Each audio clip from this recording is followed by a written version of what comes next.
2? Jadi, Dah. okay. Jadi hari ni kita sepatutnya akan masuk elasticity, right? So before that, saya ada tertinggal something lah dalam chapter 2, which is kita nak tengok classification of goods. So classification of goods ni ada dua lah, conventional dan juga Islamic perspective. So you can refer to the textbook, and those yang belum ada textbook lagi boleh tengok dalam WhatsApp group lah, saya ada bagi dalam WhatsApp group tadi. Okay. Right, so kalau classification of goods in conventional lah, kita kata conventional, not Islamic, not Islamic, ada 3 jenis lah, 3 jenis barang, iaitu first kali adalah free good, free good, number 2 is public good, and number 3 is economic good. Apa itu free good? Free good is available without supply, maknanya goods that are created by God, Allah yang berikan barang-barang atau perkhidmatan inilah. Selalunya macam udara segar, waterfall, air sungai, semua ni adalah naturally lah yang diberi oleh Allah. So kita tak perlu nak supply, and kita tak perlu ada supply and demand di situ, right? Itu adalah free good. You don't have to pay anything. Untuk public good, maksudnya maksudnya tu semula jadilah. Semula jadilah. Barang yang terhasil secara semula jadi. Okay. So kita tak perlu belilah, tak perlu beli, tak perlu letakkan any price kat barang tersebut. Number 2, public goods. This one supply by government, by public sector ataupun government. Untuk public goods, everyone can enjoy the goods. Okay, so usually government provide the goods for welfare of society. So kita kena tahu dalam public good ni dia ada dia punya karakteristik lah. Dia ada 2 karakteristik, iaitu non-rivalry dan juga number 2 non-excludable. So apa maksud non-rivalry? You can refer to the textbook. So non-rivalry tu bermaksud kalaulah seorang membeli sesuatu barang ini, public goods ini, dia tidak akan menyebabkan orang lain untuk tidak membeli barang tersebut. So dia tak ada istilah kehabisan stok dalam public goods ni lah. Alright, ada sahaja. Alright, so itu namanya public goods. Kalau kita nak masuk sekolah government, tak boleh nak halang ataupun mengurangkan consumption orang lain ataupun mengurangkan seat orang lain untuk masuk dalam sekolah private ataupun hospital, sekolah public ataupun public hospital ni. Jadi consumption of one person cannot reduce the consumption of others, dan juga non-excludable, maknanya kita tak boleh exclude others from buying the goods or enjoying the benefit. Itu maknanya semua orang boleh beli, semua orang boleh masuk sekolah government, semua orang boleh masuk hospital government. Tak ada masalah excludable dan rival kat situ, right? Okay, untuk economic goods pula, economic goods ni perlukan harga lah, maknanya dia ada supply and demand, supply and demand. Of course ada harga yang ditentukan, dan economic goods ni bersifat, ada 2 karakteristik dia, iaitu excludable dan juga rivalry. Maksudnya dia boleh menghalang orang lain, dia akan reduce consumption of others. Kalau ramai orang membeli barang tersebut, dia akan reduce consumption of others, dan juga dia akan menyebabkan kalau dia membeli kehabisan stok dan sebagainya, jadi dia akan boleh menghalang orang lain daripada memiliki barang tersebut atau membeli atau mendapat perkhidmatan tersebut. So itu adalah 3 jenis barang lah, under conventional perspective. Tetapi dalam Islamic perspective, barang ini dia ada kategori ataupun dia ada hierarki. Dalam Islam kita barang itu kita based on maqasid syariah lah, syariah maknanya Quran and Sunnah, which means barang itu dia akan susun mengikut hierarchy of needs. Number 1 kita ada apa? Kita ada daruriyah, number 2 hajiyah, number 3 kamaliyah, and number 4 is tarafiyah. Right, so apa itu daruriyah? Daruriyah ni adalah necessities good, barang yang diperlukan, keperluan. So without these goods, we cannot survive, we cannot live. So people will die without daruriyah. Contohnya water, makanan, and then we have shelter, rumah, pakaian, and then education. Itu semua termasuk dalam daruriyah. Jadi dalam Islam kita kena memastikan barang keperluan ini yang akan dihasilkan dan dibeli terlebih dahulu. Baru go to hajiah. Hajiah adalah comfort goods. Ya, barang yang akan membuatkan kita rasa selesa. Okay, without hajiah, people can still live but they will feel not comfortable. Contohnya kalau tak ada peti ais, kita taklah mati kan? Dekat rumah tak ada refrigerator, fridge, tak ada fridge, kita tak mati. Tapi kita rasa tak selesa lah. Nak masak, kita kena beli barang mentah hari-hari. Tak boleh nak simpan. So kita rasa kurang selesa. Without air conditioner, boleh tak kita hidup? Boleh lah, tak adalah mati, tak ada aircon. Tapi kita rasa kurang selesa. Lagi-lagi kita duduk tinggal di macam Kedah kan, Kedah kan panas, Perlis panas. Jadi kalau ada aircon tu selesa, kalau tak ada aircon pun tak apa, tapi tak selesa. Okay, so maknanya hajiah ni adalah barang comfort. So selepas daruriyah, hajiah, and then kamaliyah. Kamaliyah ni adalah luxury goods. So luxury goods ni people can without luxury goods, people can still live and feel comfortable. Tapi dia just ada value added lah orang yang berada ni kan. So kalau luxury good ni, barang-barang mewah ni, kalau kita tak ada pun kita masih selesa, right? So kalau ada tu baiklah, lebih baik, right? So daruriyah, hajiah, kamaliyah. Kamaliyah ni pun kadang-kadang disebut sebagai tahsiniyah.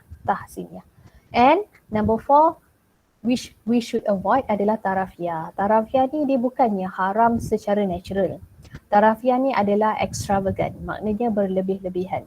So bila kita berlebih-lebihan, bukannya barang itu yang haram, tetapi kita punya act, kita punya kita punya sikap kita tu yang telah menyebabkan benda itu menjadi haram. Sikap kita tu lah. So extravagant. So ini yang dalam Quran, saya rasa dalam surah semalam saya ada baca. Saya ada baca maksud dia memang kena jugalah. So Allah memang tak suka manusia itu berlebihan, alright? So dekat sini kata ni Furqan, the true servants of the merciful one are those who are neither extravagant nor niggardly in their spending but keep the golden means between the two.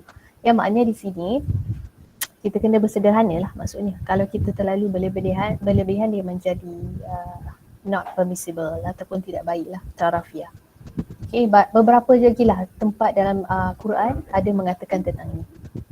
Okay, so itu saja untuk chapter tu penutup lah. So dia penting sebab tu saya kena cover jugalah. Yang classification of goods in Islam ni memang penting. Okay, so kita move to chapter 3. Boleh? Boleh. Okay, alright, so chapter 3 is about elasticity. So what we're going to cover in chapter 3 is that kita ada dua lah, elasticity of demand dan elasticity of supply. Dalam elasticity of demand, there are 3 types of elasticity lagi dalam demand itu, iaitu price elasticity of demand, cross elasticity of demand, income elasticity of demand. Untuk demand, elasticity of supply ada satu saja, iaitu price elasticity of supply. Jadi hari ini kita akan cover kesemua elasticity of demand terlebih dahulu. Okay. So elasticity ni maksudnya adalah kalau dalam bahasa Melayu keanjalan, anjal, tidak anjal. Maksudnya kalau ada getah tu kan, kita tarik getah tu kalau pergi jauh itu adalah anjal lah, elastik. Dan kalau kita tarik sikit saja dia dah agak macam dah tak boleh dah, itu namanya inelastik ataupun tidak anjal. So dalam ekonomi, demand and supply, kita nak tengok macam demand kita nak tengok responsiveness ataupun sensitivity of consumer apabila harga berubah, apabila harga barang lain berubah, apabila pendapatan berubah, kita nak tengok dia punya respon, consumer punya respon kepada demand. Okay, so itu maksudnya elasticity. Kita nak measure the response between the percentage change in quantity demanded with respect to percentage change in price of other related goods and income level, right? So therefore in elasticity of demand there are 3 types. Price elasticity of demand, income elasticity of demand, cross elasticity of demand. Okay, kalau price elasticity of demand, kita nak measure the response of quantity demanded when price changes in percentage. Income pula kita nak tengok when income changes in certain percentage, what happened to the demand. And when price of other goods changes, what happened to the demand in percentage. So bila kita explain about elasticity ni, kita explain elasticity, ia mestilah dalam bentuk persen atau percentage. Percentage. Okay, so first kita tengok price elasticity of demand. Maksudnya adalah it measure the responsiveness of consumer in terms of the percentage change in the quantity demanded of a good with respect to percentage change in the price of the same good. So it is the percentage change in quantity demanded divided by percentage change in the price. Okay. So kita tengok formula dia macam ni. Okay, right. So percentage change in quantity demanded of good X divided by percentage change in price of good X. Okay. So kita expand, kita besarkan formula tu dan kita akan dapat this formula lah ya, Q1 minus Q0 over Q0 times P0 over P1 minus P0. So formula ni kena hafal lah ya. Okay. So apa maksud Q0, Q1? Q0 bermaksud old quantity, quantity yang lama. Q1 adalah new quantity, quantity yang baru. P0 adalah old price, harga lama, dan P1 adalah harga baru, new price. Okay, right. So kita tengok teruslah example. Okay, so if price of good X increases from 8 ringgit to 20 ringgit and the quantity demanded of good X decreases from 8 units to 4 unit, calculate the price elasticity of demand of good X. Okay, so bila kita dapat je soalan macam ni, first of all kita buat ni lah, kita identify lah which one is PO, P1, QO, Q1. So dekat sini, so mana yang harga yang terlebih dahulu ni dia panggil P0 lah. Ya, so P0 P1, Q0 Q1. So P0 8, P1 20, Q0 8, Q1 4. So kita tulis balik formula and then kita masukkan ke semua information dalam formula ni. So it will be 4 minus 8 over 8 times 8 over 20 minus 8. So kita kira-kira kita akan dapat negative 0.33. Negative 0.33. Okay, so apa maksud negative 0.33? Negative 0.33 bermaksud when price increases, harga naik kan? So when price increases by 1%, the quantity demanded of good X decreases by 0.33%. When price increases by 1%, the quantity demanded of good X decreases by 0.33%. Ni maksudnya dalam persen lah. Okay, kita kalau cari price elasticity of demand mesti dapat negatif lah. Wajib dapat negatif. Kenapa dapat negatif? Sebab negatif ni dia nak tunjuk law of demand. Dia nak tunjuk hubungan, relationship between price and quantity demanded. So kita tahu law of demand states that when price increases, quantity demanded decreases. When price decreases, quantity demanded increases. So negative relationship between price and quantity demanded. So kita sentiasa akan dapat negatif kalau kita kira price elasticity of demand. Okay. Jadi kita dapat negatif, tapi negatif ini dia bukannya comes with the value. Value 0.33 tu adalah 0.33. Negatif hanyalah hubungan. Jadi kalau kita dapat, kita kena ignore this sign lah, sign ni kita ignore. Kalau kita nak biar macam ni pun boleh, negatif 0.33 ataupun kita kena tulis negatif 0.33 sama dengan 0.33. Kalau nak leave like that pun boleh sahaja. Okay? Boleh faham? Boleh. Okay, so saya nak cuba you all kira dapat tak value ni. Cuba kira sekarang.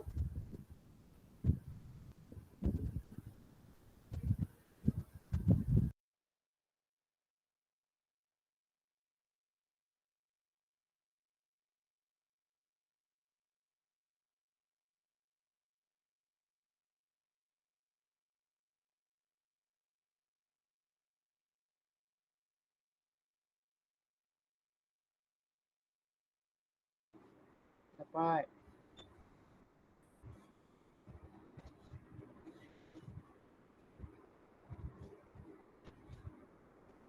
Okay, semua dapat?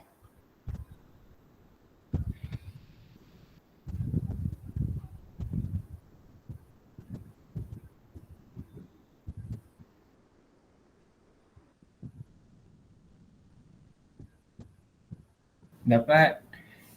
Okay, semua dapat negatif 0.33. Ya. Okay. Alright. So, okay. Kalau dapat, cuba buat soalan ni pula. If the price of bag increases from 30 to 40 ringgit and the quantity demanded decreases from 8 unit to 5 unit, calculate the price elasticity of demand. Okay, cuba kira yang ni.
Okay, dapat berapa?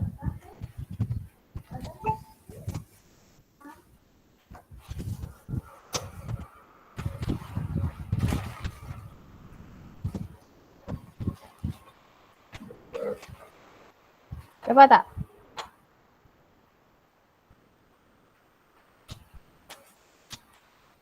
Dah dapat negatif 1.125. Okay, betul. Negatif 1.125. Okay. So, maksudnya apa? Harga naik kan? So, when price increases by 1%, the quantity demanded of bag decreases by 1.125%. Okay? Right. So, semua dapat tak? Dapat. Semua okay Semua boleh Boleh madam. Boleh. Alright. Okay, now kita move to the degree of price elasticity of demand. Jadi bila kita dah dapat value tu, kita kena cari pula degree of responsiveness. Okay, kita nak tengok consumer ni macam mana dia respon kepada harga tu lah. Banyak ke, sikit ke, sensitif ke, tak sensitif ke. So basically kita ada 5 degree of price elasticity of demand. So we have perfectly elastic demand, perfectly inelastic demand, inelastic demand, unitary elastic. Okay, so kita tengok one by one. So what is perfectly elastic demand? So elasticity dia equals to infinity. Maksudnya consumer are very sensitive towards price change. So demand curve dia adalah horizontal. So maksudnya di sini walaupun price changes in very small percentage. Contohnya harga turun sangat sikit. Contohnya 0.00000%. Walaupun harga turun sangat sedikit, consumer will demand all of the goods. Dan kalaulah harga naik walaupun sedikit, there will be no demand at all. Maknanya terlalu sensitif consumer kepada perubahan harga. Demand curve dia horizontal. Tetapi benda ni macam ni jarang berlaku lah. Okay, untuk perfectly inelastic demand, elasticity equals to 0. So kita dapat vertical demand curve. Maksudnya, no matter what happen to the price, there will be no respon ataupun no change in quantity demanded. So quantity tak berubah, yang berubah hanyalah harga. Okay, so for example, when price increases, the quantity will be 100 units. So apa jadi naik atau turun harga, kuantiti tetap sama. Contohnya macam orang yang medical, macam dia perlukan ubat lah, contohnya insulin, diabetic. Diabetic person, patient dia kena consume insulin setiap kali nak makan. So dia kena cucuk insulin tu. Jadi walaupun harga insulin tu turun banyak mana pun, dia kena consume amount yang sama, dia tak boleh beli banyak-banyak. Sama juga kalau harga naik pun dia tak boleh kurangkan pembelian. Jadi dia kena beli sama banyak juga. Okay, so maknanya di sini there will be no response ataupun kita kata consumer are not sensitive towards price change. Langsung tak sensitif dengan perubahan harga. And then we have elastic demand, elasticity greater than 1. So elasticity greater than 1 maknanya consumer sensitif dengan perubahan harga, so the demand curve is flat. Maknanya when price changes, there will be greater changes in quantity. So bila harga naik ataupun turun in a small percentage, quantity akan berubah dengan banyak. Maknanya di sini consumer are sensitive towards price change. Contohnya harga naik 25%, quantity turun 50%. Okay, so barang jenis apa? Barang yang banyak substitutes dan juga barang-barang mewah. So barang mewah ni kita, yelah people sensitive lah dengan harga, takkan nak beli yang mahal-mahal, mesti cari yang affordable. Sama juga dengan barang yang banyak substitutes. Kalaulah harga shampoo naik, contohnya harga Pantene naik, takkanlah kita nak beli Pantene juga. So people akan find other substitutes sebab banyak substitutes. Jadi demand pun elastik lah sebab kita sensitif dengan perubahan harga. And then in elastic demand, elasticity is smaller than 1. Okay, so maknanya kat sini consumer are not not sensitive towards price change, atau kita kata kurang sensitif lah, kurang sensitif atau kurang responsif. So the demand curve is steep. Elasticity dia less than 1. Maksudnya when price changes, quantity will change in a smaller percentage. Harga berubah 25% tapi quantity berubah smaller than that, 10% sahaja. So barang-barang jenis apa orang tak berapa sensitif ni? Barang-barang necessity, barang-barang yang tiada substitutes ataupun kurang substitute macam petrol. Petrol naik harga pun orang masih lagi isi petrol kan, mesti lagi beli. Kerana apa? Kerana kita perlukan barang tersebut. Kalau harga naik pun kita masih beli, tapi maybe kita kurangkanlah sedikit. Tak banyak mana pun kita kurangkan. So elastic, inelastic demand. And the last one is unitary elastic. Elasticity equals to 1. So hyperbola demand curve maknanya price and quantity perubahan dia adalah in the same percentage. Right? So kenapa kita kena tahu degree of responsiveness? Sebab kita nak identify barang elasticity yang kita dah kira ni, this coefficient ini. So 0.33 kita ignore negatif ni, jadi 0.33, so value dia less than 1. So kalau value dia less than 1, so barang ni apa? Inelastic demand. Inelastic demand. Okay, kalau yang awak cari ini tadi ni dapat negatif 1.125, so kita ignore negatif. So dia jadi 1.125. So ini apa? Elastic demand. Okay, very good. Elastic demand. Kenapa? Sebab elasticity dia greater than 1. Greater than 1. Very good. Kalau dapat kosong, kita kata kalau kosong perfectly inelastic. Kalau dapat 1 unitary elastic. Infinity kita tak akan dapat lah jawapan infinity. Okay, boleh faham ya? Boleh. Okay. So now we move to the determinants of price elasticity of demand. Okay.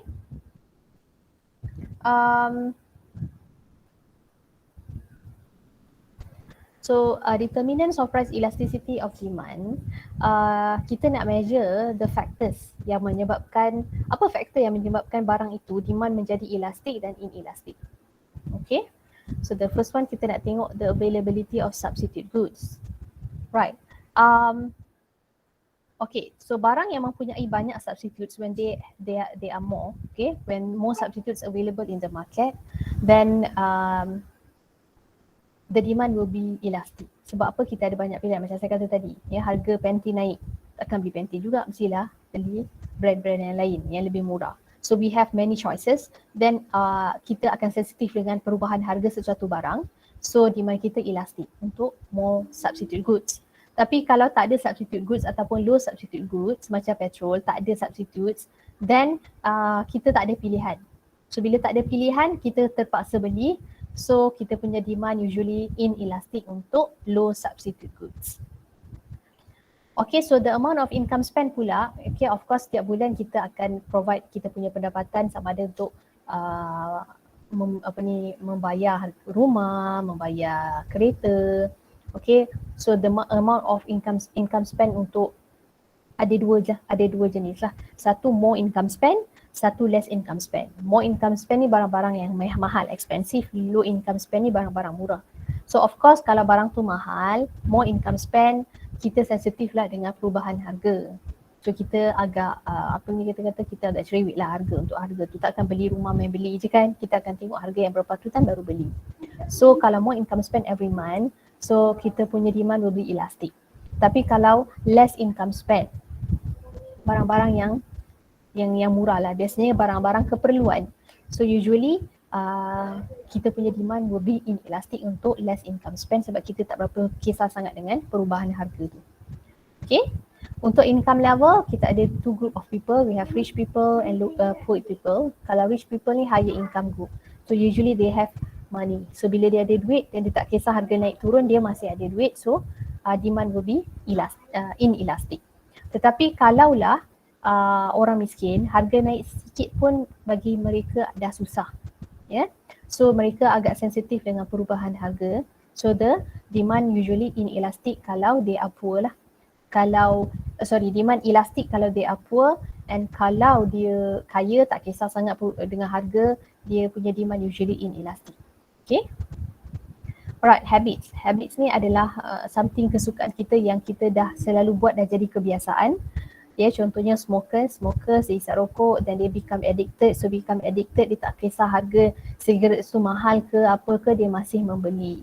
Ya, so demand usually inelastic kalau dah become habit. Those yang suka minum kopi Starbucks tu dah jadi dia punya minuman setiap minggu kan, ataupun 3-4 hari sekali beli Starbucks walaupun mahal. Sebab mereka suka kopi, tanpa kopi mereka rasa macam alamak, tak syok kan. So demand usually inelastic untuk something yang dah become habits. Okay, and then we have luxury versus necessity, barang mewah dan barang keperluan. Of course barang mewah, people will be sensitive lah dengan harga. So demand will be elastic. Sebab harga barang mewah ni kita kena pilih baru kita beli, harga yang berpatutan baru beli. Untuk barang necessity, kita tak tunggu harga turun baru beli kan. Sebab kita perlukan barang tu setiap bulan. So untuk barang necessity, usually demand will be inelastic. Frequently purchased goods, barang yang selalu kita beli barang necessity. So bila kita more frequently purchase goods, kita tak berapa kisahlah dengan harga. So usually demand will be inelastic untuk more frequently purchase goods. Tapi kalau jarang-jarang beli barang mewah kan, jarang-jarang beli jewellery, gold, kereta, handphone yang mahal-mahal, so kita jarang beli dan kita akan sensitif dengan perubahan harga. Yeah? So the demand will be elastic. Time frame kita ada short run and long run. So kalau short run biasanya kita tak cukup masa nak cari substitutes. So we don't have enough time to find for substitutes. So kalau short run, demand selalunya akan jadi inelastic. Ya, contohnya saya minta you all, contohnya kita baru mula kelas. So saya minta you all, okay dalam masa seminggu ni tolong cari textbook, semua wajib ada, semua wajib beli. Contohnya you boleh jumpa textbook yang mahal. Ya, RM70 contohnya kan. Ya, sebab saya dah arahkan you all beli juga, nak tak nak kena ada juga, dan you kena cari juga. Walaupun harga mahal, you grab je. Short period of time. You cannot find the substitutes because you don't have enough time. Tapi kalau saya bagi masa sebulan, you have longer time, you have enough time to find for the substitutes. Maybe you ada banyak masa nak cari harga-harga yang lain yang lebih murah, dan demand will be elastic untuk long run. Untuk short run, demand inelastic. Untuk long run, demand is elastic. Okay? Right? So itu determinants of demand. This one you kena baca lah, you kena baca, kena ingat. Yang lain tu boleh macam calculation tu saya rasa insyaAllah okay, tak ada masalah. Yang macam ni maybe you kena ingat, memorize and baca. Nak sedang ingat macam saya akan ingat contoh. Ingat contoh insyaAllah boleh lah. Right? Okay, semua okay? Okay. Okay, so kita move to the relationship between price elasticity of demand and total revenue. Okay, jadi kita nak tengok apa hubungan antara revenue dan juga price elasticity. Price elasticity of demand ini dia sangat penting untuk producer. Bukan saja untuk kita tapi untuk producer sebenarnya. Kenapa? Sebab untuk producer letakkan harga yang sesuai untuk barang yang dia jual, dia perlu tahu elasticity of demand. Ya, sebab dia nak letak harga yang sepatutnya supaya dia akan memastikan dia punya revenue meningkat, pulangan dia meningkat. So total revenue adalah price times quantity. So dia perlu tahu berapa harga nak tentukan. Okay, right. Jadi di sini dia perlu tahu sama ada barang itu inelastic demand, adakah elastic demand atau unitary elastic. Sekiranya barang tu elasticity dia adalah inelastic, usually to increase total revenue, producer kena increase price. So bila price increase, revenue increase. Sebab apa? Kita tengok contoh lah. Contohnya petrol. Petrol ni barang inelastic demand kan? Sebab low substitutes, no substitutes. So contohnya harga petrol RM1 and demand is 15 liters. So berapa total revenue? RM1 times 15, RM15. Kalaulah harga petrol ni naik ke RM1.50, sebab barang ni barang inelastic, maybe orang akan kurangkan consumption dia kurang, tapi sikit sajalah kurangkan dia tu. Demand dia tu kurang sikit saja. Daripada 15 liter orang isi 13 liter. Okay, so RM1.50 darab 13 adalah RM19.50. Okay, so nampak tak bila harga naik daripada RM1 ke RM1.50, total revenue akan naik daripada 15 ke RM19.50. Jadi selalunya producer akan naikkan harga untuk naikkan total revenue kalau barang tu dia tahu barang inelastic demand. Sekiranya barang itu demandnya elastic, people sensitive with the price change, to the price change. Jadi to increase revenue, producer kena reduce the price. Okay? Sebab apa? Kita tengok contoh. Contohnya bag. Bag ni banyak substitutes kan? Let's say bag harga RM20 per unit. So kalau 10 bag orang demand, total revenue 200 lah. Kalaulah harga bag naik ke RM30. So barang ni barang elastik, people sensitive dengan harga dan kuantiti akan turun dengan banyak. So now orang consume 5 unit saja, orang demand 5 unit saja. So RM30 darab 5, 150 revenue dia. So nampak tak bila harga naik, total revenue turun. So untuk barang yang elastic demand, producer kena reduce the price to increase total revenue. Okay, untuk barang unitary elastic tak apa, tak kisah. Naik ke turun ke harga, total revenue pun tidak berubah. Okay, so yang penting sekarang you kena tahulah kalau inelastic demand apa yang producer kena buat, kalau elastic demand apakah harga yang sesuai. Okay, boleh faham? Boleh. Okay. So before we go further, saya nak you all buat dulu soalan dalam textbook ni. Okay, soalan muka surat 95, page 95.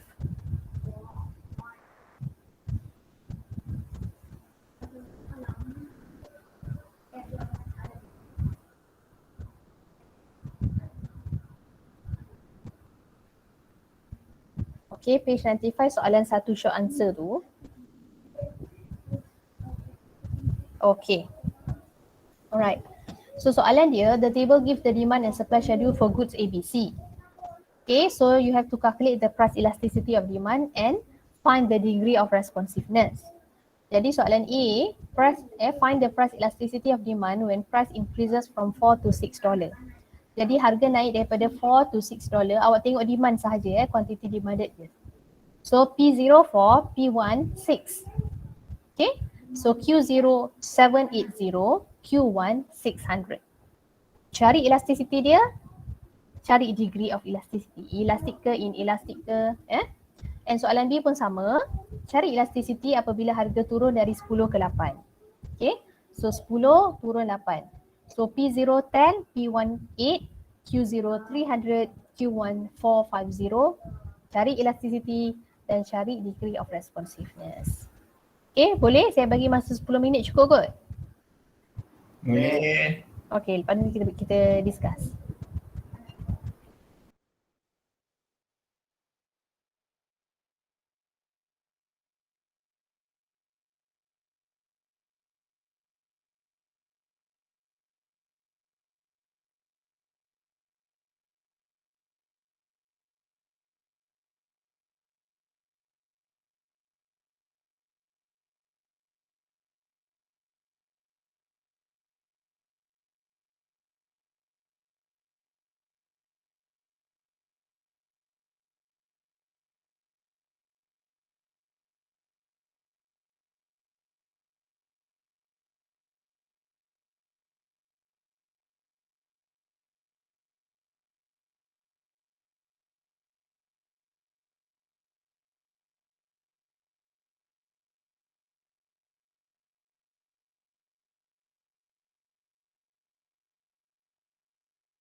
Okey, dapat tak? Sikit je madam. Okey.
Okey, boleh share jawapan. Untuk soalan A dapat berapa?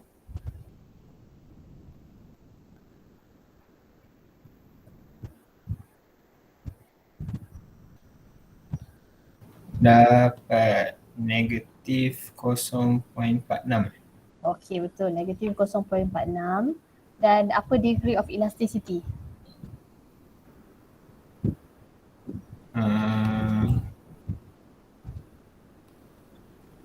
Inelastic. Okey, inelastic. Ya, inelastic demand. Kenapa inelastic demand? Kurang Sebab dari 1. smaller than 1. Okey, elasticity smaller than 1. Okey, untuk soalan B dapat berapa?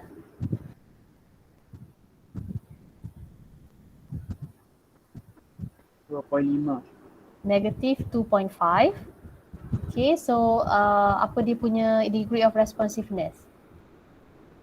Elastic demand. Okay, elastic demand sebab Lebih daripada 1. Lebih dari 1. elasticity greater than 1. Okay, boleh ya? Okay, so kalau boleh kita continue dengan second types of elasticity of demand, which is income elasticity of demand. So income elasticity ni measure the responsiveness of demand when income changes in percentage, in certain percentage. Okay, right. So bila income berubah, berapa demand akan berubah.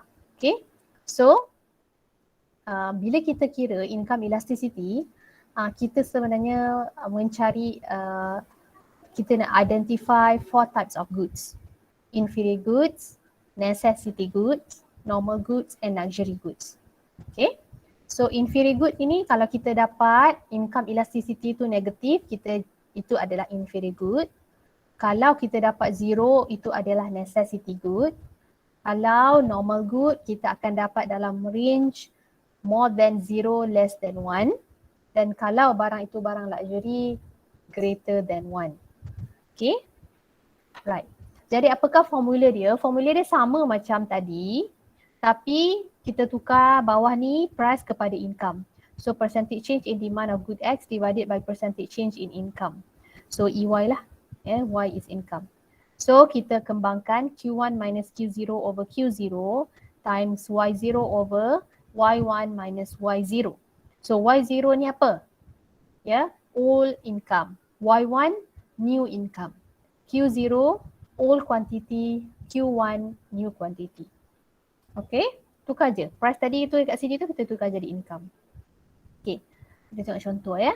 As income increases from 1,000 to 2,000 ringgit and the quantity of good X demanded increases from 20 units to 30 units, calculate the income elasticity of demand.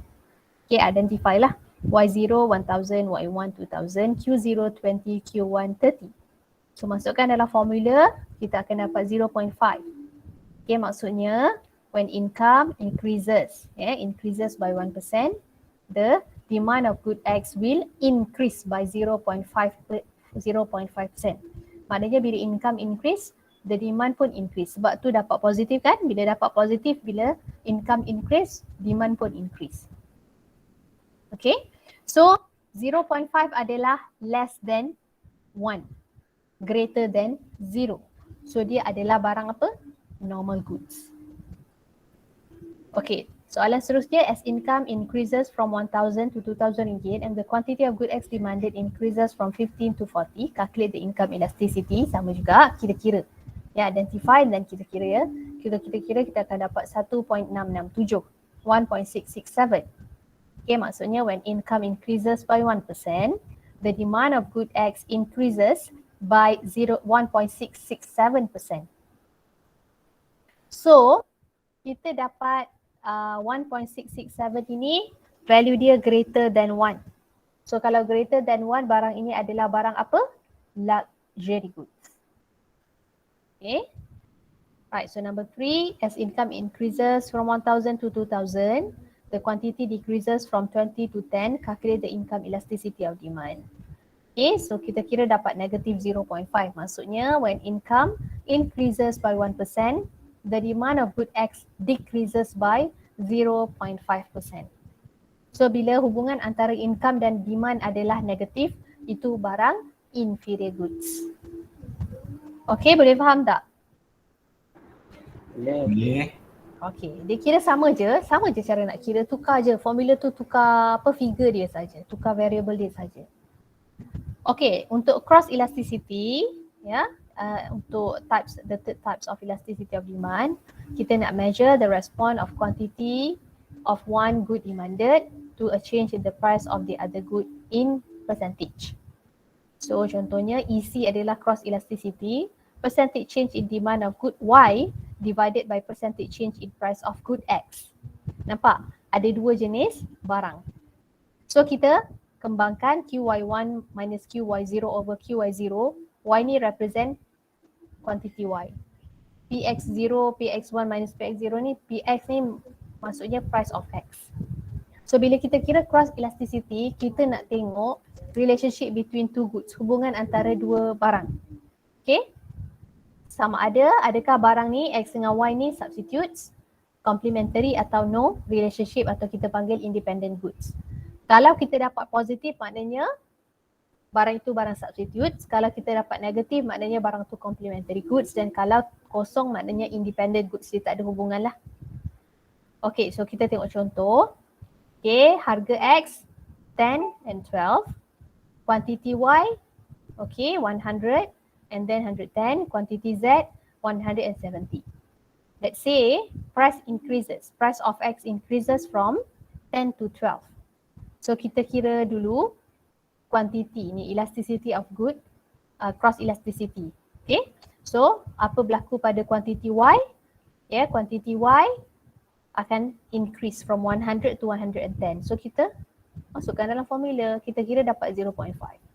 Maknanya when price of X increases by 1%, the demand for good Y increases by 0.5%. Maknanya positive relationship. So kalau positif maknanya barang ni barang substitutes. Untuk good Z pula, bila harga X naik, good Z turun. Quantity dia turun dari 100 ke 70. So bila kita kira dapat negatif 1.5, maknanya when price of X increases by 1%, the demand for good Z decreases by 1.5%. So kalau negatif, barang ni barang complementary goods. Alright, jadinya kita ada 3 lah. Ya, 3 tadi yang kita dah belajar. Price elasticity of demand. Kalau price elasticity of demand, kita ada 5 degree yang kita perlu tahu. Okay, iaitu perfectly elastic, perfectly inelastic, and then elastic demand, inelastic demand, unitary elastic demand. And then second, kita cari income elasticity. Kalau income elasticity, kita nak measure 4 jenis barang. Ya, barang inferior, barang normal, barang necessity, barang luxury. Dan yang ketiga, cross elasticity of demand, kita nak measure the relationship between two goods. Ya, sama ada barang itu substitutes ataupun kedua-dua barang itu adalah complementary goods. Alright? Boleh tak? Boleh. Kalau nak lagi mahir, you kena buat latihan lah. You all kena buat latihan. Okay, hari Khamis ni cuti kan? Jadi kena buat homework lah. Okay, dalam textbook ya. Continue buat Boleh, soalan. madam. Okay, bagus. Soalan 2 sampai soalan 6. dalam textbook continue soalan 2 sampai soalan 6, page 96 to 97. Okay? Nanti kita akan bincangkan, kalau you all tak faham boleh tanya macam mana nak buat. Okay, saya akan share juga dalam WhatsApp lah. Baik, madam. Alright.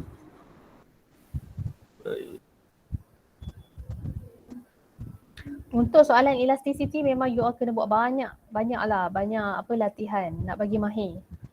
Sebab sayanglah soalan dia tak susah sangat pun.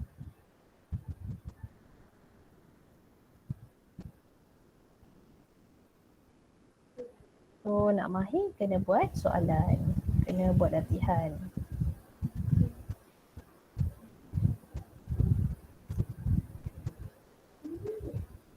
Okay. Ada apa-apa soalan nak tanya? Tak ada. Tak ada madam. Okay, semua okay ya? Kalau semua okay, saya rasa kita stoplah kelas kita hari ini. Setakat tu saja insyaAllah. Kalau ada apa-apa soalan, tak faham tentang latihan tu boleh tanya saja. Right? Baik, madam. Okay, madam. Okay. Baik. Right. Okay, thank you so much. Assalamualaikum. Thank you, madam. Thank you, madam. Madam. Waalaikumsalam.